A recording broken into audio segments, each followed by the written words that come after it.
ओडिशामध्ये आमदार आणि मंत्र्यांच्या पगारवाढीवरून मोठा यू टर्न घेतल्याची बातमी समोर आली आहे।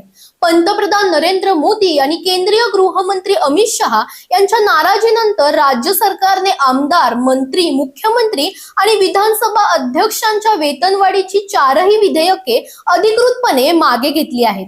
ही विधेयके मागील वर्षी हिवाळी अधिवेशनात एकमताने मंजूर झाली होती। मात्र वाढलेल्या पगारावरून जनतेत तीव्र नाराजी निर्माण झाल्यामुळे सरकारला माघार घ्यावी लागली। ही वेतनवाढ लागू झाली असती तर ओडिशातील आमदार देशातील सर्वाधिक वेतन घेणारे ठरले असते।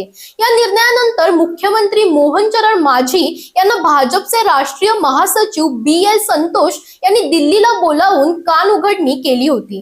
केंद्रीय नेतृत्वाशी चर्चा न करता असा मोठा निर्णय घेणे योग्य नसल्याचे त्यांना सांगण्यात आले होते। दरम्यान माजी मुख्यमंत्री नवीन पटनायक यांनीही ही पगारवाढ स्वीकारणार नसल्याचे जाहीर करत राजकीय दबाव वाढवला होता।